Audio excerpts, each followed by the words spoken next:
Let me tell you a little bit about my personal journey to Silicon Valley from India 22 years ago. Growing up in India, like many of you, I got my first telephone when I was 12. In my case, it turned out to be a rotary phone, so it wasn't that great for selfies, but I still loved to call my friends, play with it, and sometimes take it apart. That telephone cemented my fascination with technology. I remember in my parents' house in Chennai reading about the invention of the transistor at Bell Labs. Of course, that initial invention helped found what became known as Silicon Valley, and out of that came companies like Fairchild Semiconductor and Intel and all the computers and software that we all use today. You can draw a direct line from that invention to the technology that powers your Twitter feed or your WeChat messages today. I remember reading about that and thinking, it's the idea that matters. It didn't matter where you come from or what your background is. One revolutionary idea, one brilliant invention can unleash other entrepreneurs to revolutionize industries in ways you could never predict. That's why I came here. I had a deep desire to be part of this exchange of ideas, this community of entrepreneurs. And coming to the global hub where this was all happening, at Stanford, I felt welcomed and embraced.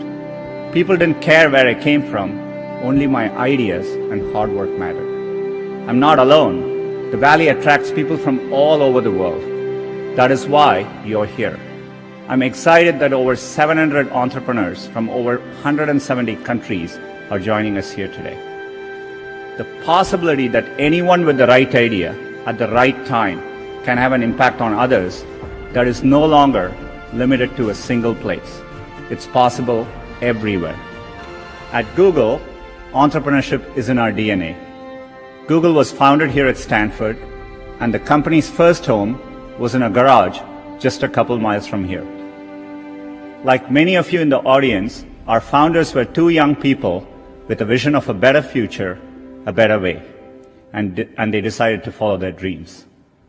We now live on our own campus down the road and in dozens of countries, but the spirit continues.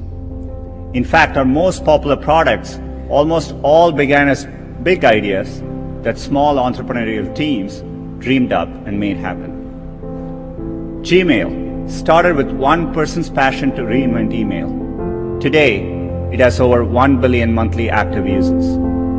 Our browser Chrome, a small team's obsession to bring a faster, more secure web to everyone, now has over 1 billion monthly active users. Great ideas in technology no longer come from just Silicon Valley. They can and do come from anywhere. And now they can quickly reach scale. I see hubs growing all over the world. Germany, Brazil, UK, Israel, China. The latest figures say that 21% of adults across 60 countries intend to start a business in the next 3 years.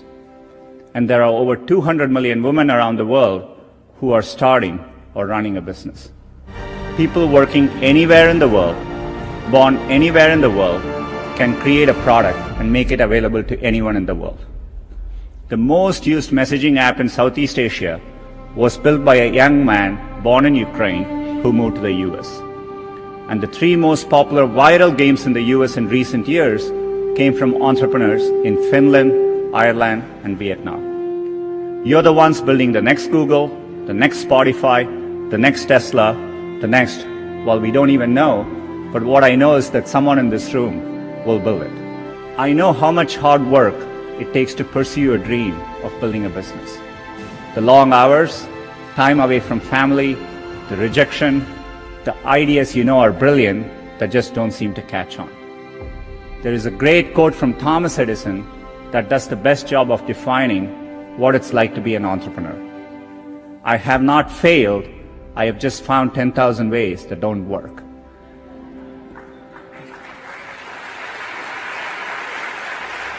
Everyone here is part of a tradition that stretches all the way back to Edison and up to companies like Google today. It's about more than building apps to make money. It's about transforming industries, creating millions of jobs, curing diseases, fighting global warming, and making our schools richer environments for our children. So I hope you enjoy your time here in Silicon Valley, and I hope you find the summit invigorating, and that when you get home, it encourages you to continue building. We are all looking to you, the world is counting on you, and we can't wait to see what you build next. Thank you.